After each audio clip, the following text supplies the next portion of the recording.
Before I dive into November's energy update, I really want to invite you to join me for our November workshop. We have one open house in Inner Sanctum, which is my seasonal membership, and it is about ancestral healing. It's called Honoring Your Lineage, Honoring Yourself. We are highlighting a guest teacher who I love so much called Hallie Havacan, who is a psychic medium and a psychotherapist. And we're going to be creating the space to enter this work at whatever level you are in so you can create connection to your ancestors that helps you understand yourself, that helps you honor who you are. So I hope you will join us. I will put the links below, and I believe is scheduled for November 12th at noon Eastern time.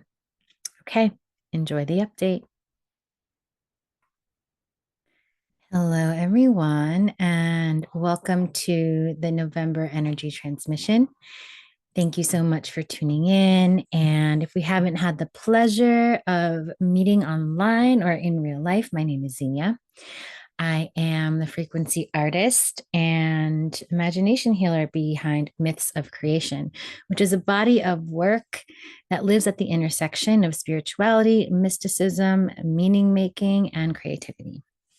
Every month, I dive into the themes of the month through my own personal divination practice and share messages that I hope will support and guide you during these great times of change and transformation. And so, for the month of November, I am actually feeling really lit up and excited to share with you all the messages I received. And just want to say that I'm a day later than I planned on being with this because I was feeling this complete contraction on November 1st on Samhain and really felt called to not rush or force myself out of the place I was in and to just rest my mind and rest my creativity. And when I woke up after daylight savings time here in the United States, I just felt like a whole new chapter had started, like a whole new shift began and was being embodied in a more real way. And the cards I pulled and the divinatory tool that I use, called the Book of Stones by Robert Simmons and Naisha Asian, both reflect that sensation that I had. So I first want to tell you about the stone of the month.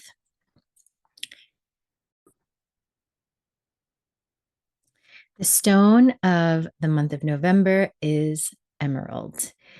Emerald's keywords are love, compassion, healing, and abundance. It is a water element stone, and the chakra that it focuses on is the heart. And it's an ancient Roman symbol for fertility, the goddess Venus. In Christian legends, it was connected to resurrection, curing disease, calming fear, enhancing persuasiveness, bringing joy, and bestowing the gift of prophecy. And it's very much a stone that is aligned with the heart, the green ray. It emphasizes within the heart love, compassion, and embodying your divine nature. And it helps us to better understand what it means to live in unconditional love in ways that land in our daily life, in our relationships, in our day to day work experiences. What does it mean to become more and more comfortable with unconditional love? What does it mean to clear our channel so that we can be closer and closer to divine love? These are the invitations of emerald. It is a stone that helps us stay centered in our heart's wisdom and not be led by ideas that are seemingly rational, but really are not in the path of the heart. And it helps to heal heartbreak and reminds us to give love to ourselves and others. I love the sentence here in the book, so I'm just going to read it. An open heart allows the cornucopia of universal blessings to flow into one's life. An open heart allows the cornucopia of universal blessings to flow into one's life. And perhaps this is why emerald is also known as a stone of prosperity. It helps us attune to the vibrational pattern, to the spectrum of abundance, allows us to attract what we need and desire. It's a stone of courage, which emanates from a strong and open heart. It helps us to move forward on the path of the heart, even when there are threats or we have fear or sense danger. And it is connected to the story of the Holy Grail, which is a gem activated by the heart. Yeah, I just also want to point out that in this kind of lexicon of broadly defined spirituality, where we have everything from galactic channels to ancient texts and indigenous animistic wisdom and psychic tools and energy healing tools and mystic traditions like tarot and astrology. In this wide umbrella, the big themes of this time are really about the heart and what it means to be in the heart. And to receive emerald for this month as we approach 2026, to me, is really about something crystallizing and landing very strongly, a new identity. And in a lot of ways, when people use these terms, moving from 3D to 5D, or whatever you may have heard, in terms of moving from one kind of three-dimensional way of moving through the world into a more multidimensional way, I believe, from the sources that I trust most and the teachers that I engage with most and my own sensibilities, that all this is talking about is moving away from identifying so much with limitation and the mind and the way that mind is taught to focus on limitation. Because remember, logic always relies on past. Logic relies on the past to predict the future. We're opening up to the wisdom of the heart.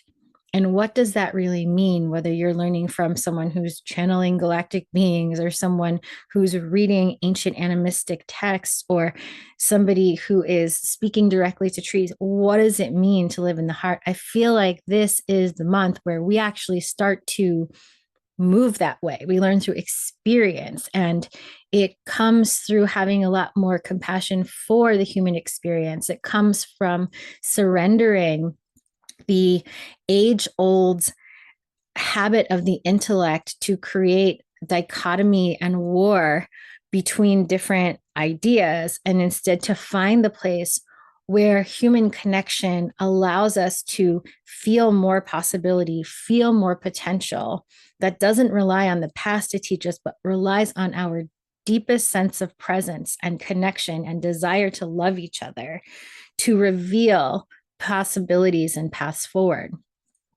So Naisha shares, emerald is a beautiful, powerful water element stone that has effects on our emotional and physical body, opening the heart, alleviating heaviness in the emotional field, and infusing the aura with nourishing green light.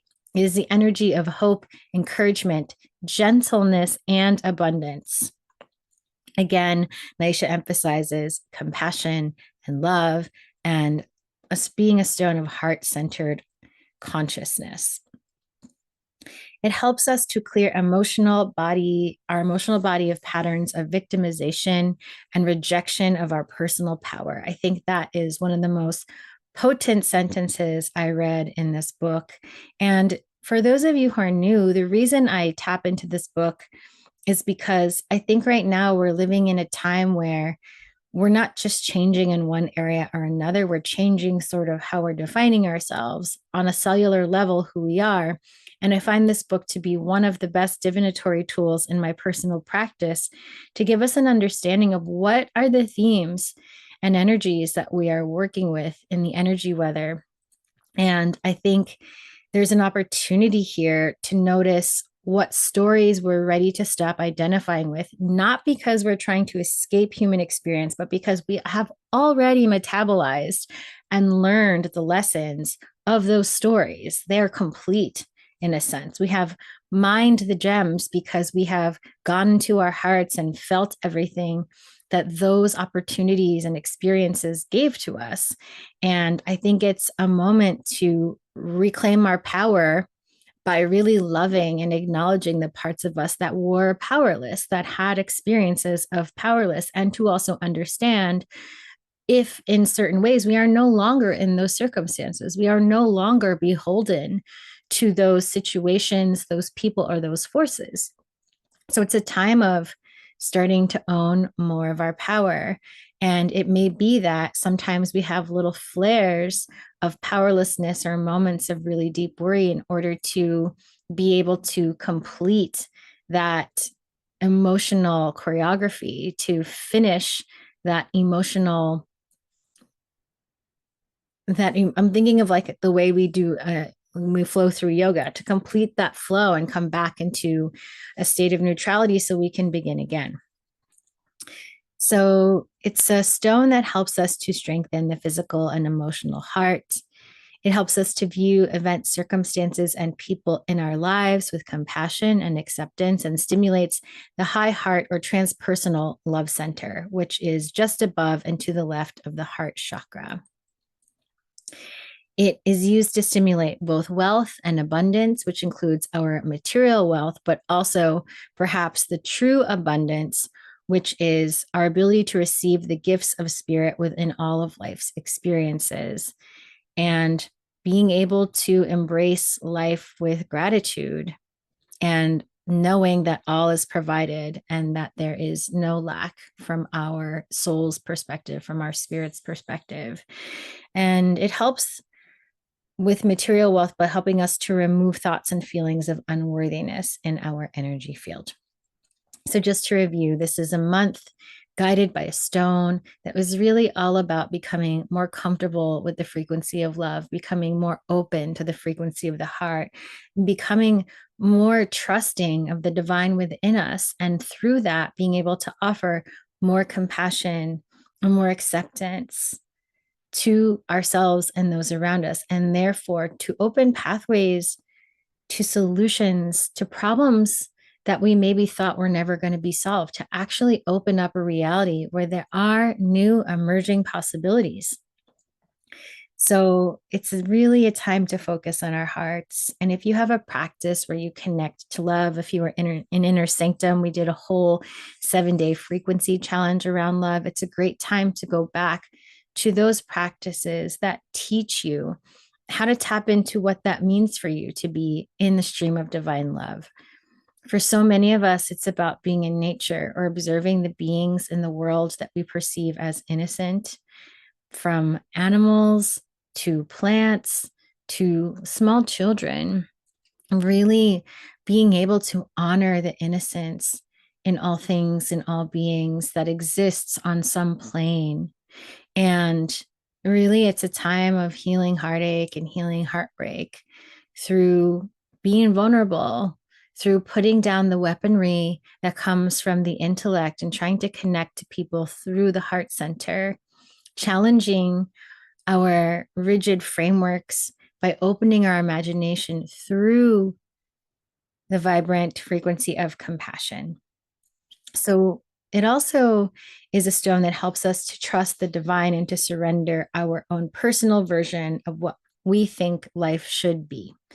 And I know that's hard sometimes, because I know that in the story of the world that's playing out in the greater powers and power structures of the world that are creating false scarcity, that are creating kinds of chaos and just heartbreaking forms of separation and forms of victimization. I know it's hard to lean into hope, to lean into our hearts, but there's a really beautiful piece of writing by Kamea, who has the Green Dreamers podcast, which I will link here, that talks about how these are our opportunities to learn how to take care of each other when these centralized authorities just aren't going to.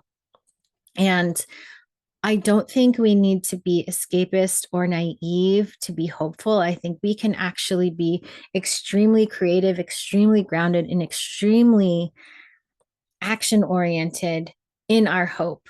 And if you're a person who is just naturally hopeful, you are needed maybe more than you ever have been at this time with your art and your poetry, with your desire to learn about other people and listen to their stories or perspectives, even when you don't understand. Just the simple fact that you desire to understand, that's so sacred, that's so needed, and that's going to be so supported this month, especially in the ways that you need your own compassion, where turning the page just requires you to allow yourself to believe that you deserve a reality that is different, that is healthy, that is whole.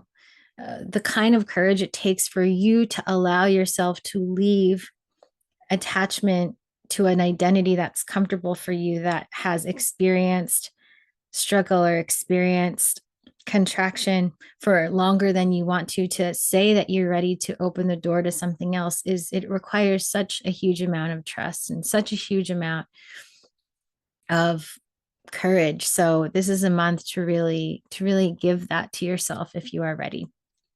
The affirmation is, through love and compassion all things are healed and blessings flow freely. Flow freely. So when I pulled the tarot cards for the month ahead, I was given the themes that were calling in as the Page of Cups and Divine Guidance.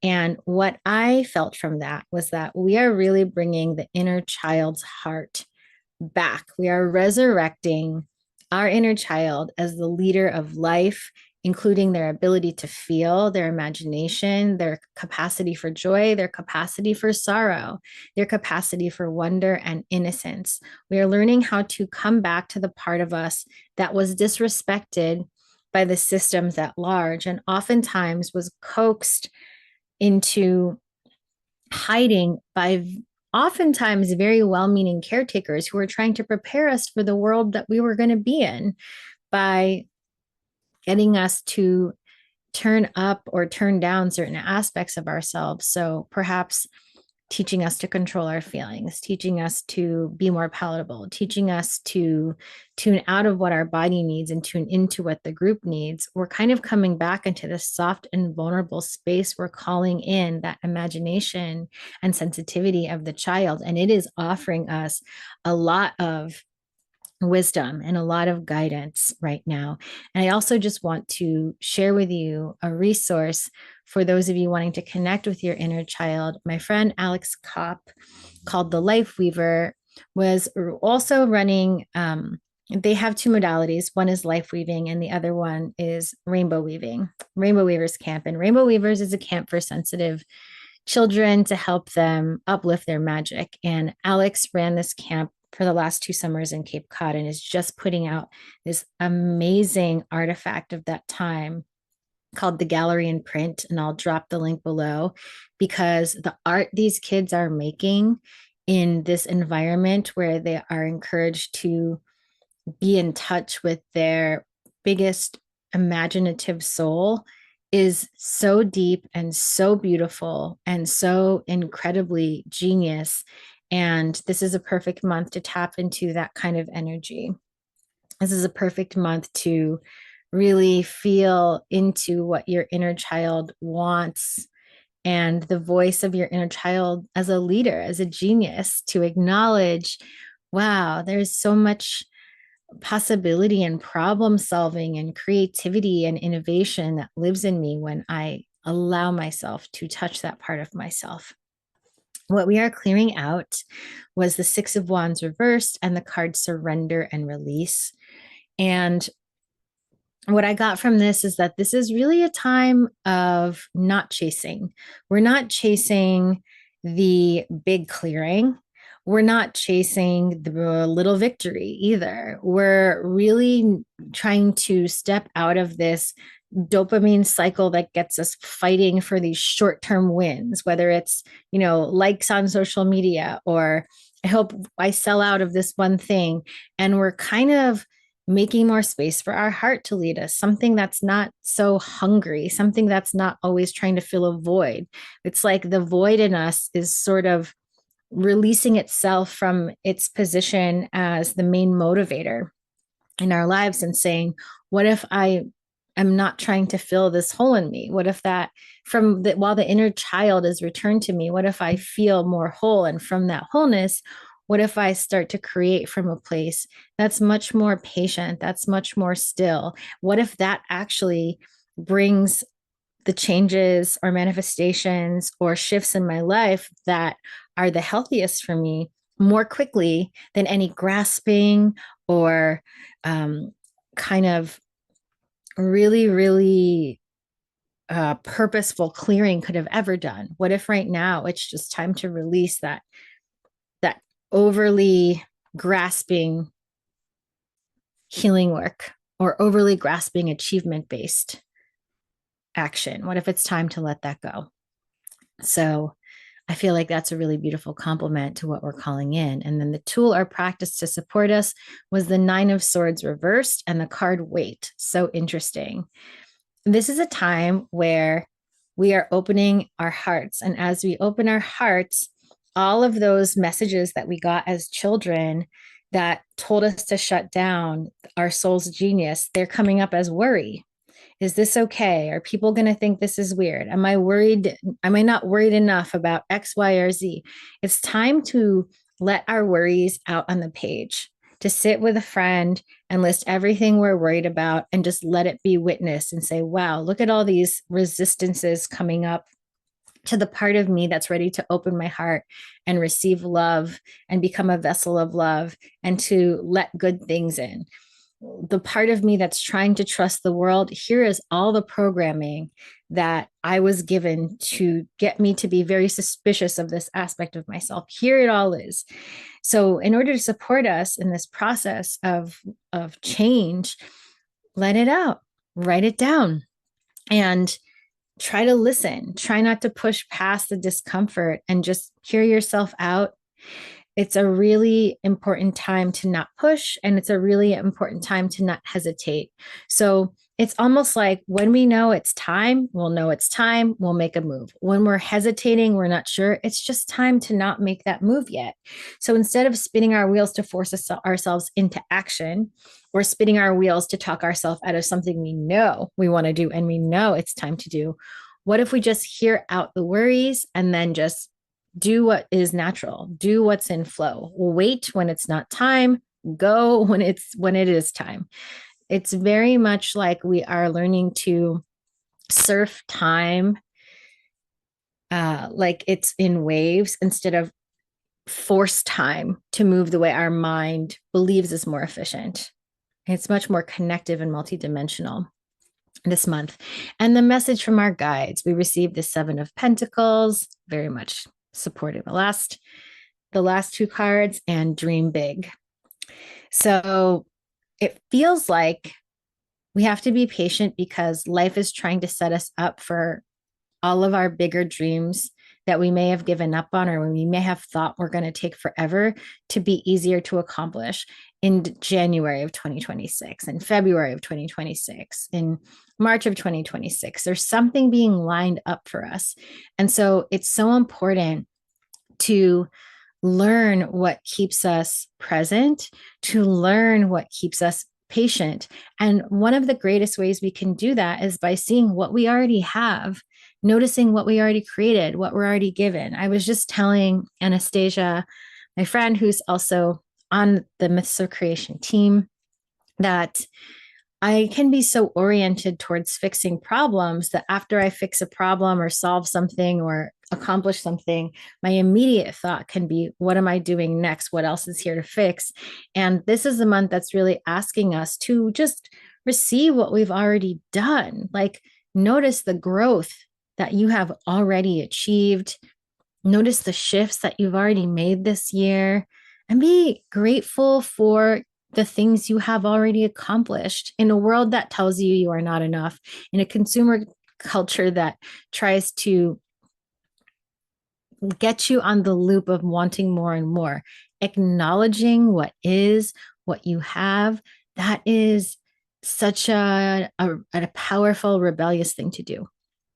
And this is not like an invitation to bypass difficult things, but it's an invitation to look at what is there in all respects, not just what needs to be confronted, not just the things that are hard, but also the things that you have to be grateful for. Because I know that if you look back in the last 5 years, things have changed and you have tried things and done things that you never thought you could.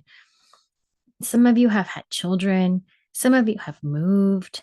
Some of you have put out your first piece of writing. Some of you have started businesses. Some of you have taken your first psychic class. Some of you have fallen in love. Let's be thankful for a moment this month. Let's understand how that ability to acknowledge ourselves instead of be self-minimizing and self-deprecating, which is so encouraged in our world, how does that help us anchor in our big dreams? How does that become a bridge towards the dreams that we are ready for realizing? So, patience, appreciating who you are and how you are blooming like a seed you planted long ago. Do you have the courage to take in the sunrise and the sunset? Do you have the courage to be bewildered when the wind rustles in the trees? Do you have the courage to let love in? Gratitude opens timelines, and now is a time to let the timeline of love unfold. Go beyond the mind into the heart of your imagination and let life show you what miracles are knocking at your door. I just watched the first 3 minutes of Lee Harris's November update, which I'll also link below. But I saw that one of the themes there was also about miracles. So the big dreamers, just remember we are all entangled. So when we are dreaming big for ourselves, we are dreaming big for others. When we are asking for our magic to when we're asking ourselves to trust ourselves with our power, to trust ourselves with our magic, we are not just doing this for us. We are showing more possibilities to everyone around us, everyone entangled with us in our lives. And it's a really important time to trust the love that motivates you to want to expand. It's like the way flowers want to bloom and the way fruit wants to grow on trees. Those are the kind of dreams inside of us that want to bloom and be seen and be beautiful, not because they want anything or to be seen a certain way, but because they bring joy into the world, because they are the life force of all of creation embodied. And we are that same thing. And this is a month of trusting those beautiful, simple things that the inner child so loves that we've been taught to belittle for so long. This is the time to pick those things up. So this feels like a month where your joy and your audacity to dream big, your ability to find gratitude for who you already are and what you already have is so supported. And for sure, there will be moments where you feel like you're pushing against people or places or cultural spaces that don't understand this kind of choice to trust the big dream, to connect to something bigger. But if that is something that your heart calls to do, that's a service. That's a service. So understand that your joy and your service tend to mirror each other in some way, and try to understand that when you move towards that which brings you true fulfillment and joy, your service is so much bigger than when you try to create forms of service that come from shrinking. So this is a month of really leaning into what it means to be love. What does that mean? What does that mean? Center that this month and see what happens. Experiment with that this month and see what flows. Okay, for those of you who are going to be in the paid subscription of our Substack, we are going to have an attunement to Emerald out in a few weeks. I aim to have it out by 11/11. And that's just going to be this deep imaginal meditation to play with and attune to the energy of this stone, which brings prosperity, compassion, and love. And I also want to invite you to join us on November. I'm sorry, I think it's the 12th. I have to double check. But we have a workshop with Hallie Havacan. Hallie Havacan is a psychotherapist and a psychic medium. And I have had a few readings with Hallie. They were all spectacular and so helpful to me. And I'm really excited because their workshop is going to be about ancestral healing. It's called Honoring Your Lineage, Honoring Yourself. It's going to be a very experiential session, and it's going to be about how to work with our ancestry in order to come into a relationship with ourselves that's more whole. And I love Hallie's perspective because it is so compassion based. And also, Hallie is very, very understanding and connected to the current events of the world that can leave us feeling so hopeless and so disheartened. And so I hope this is a beautiful heart space for all of us to cultivate the kind of magic that brings in the timelines that make us feel whole, that allow us to do the things our ancestors hoped that we would be able to do in this lifetime. And so I'll leave that link below, honoring your lineage, honoring yourself, and all the details. Thank you so much for listening, and I will see you soon. Bye, gardeners.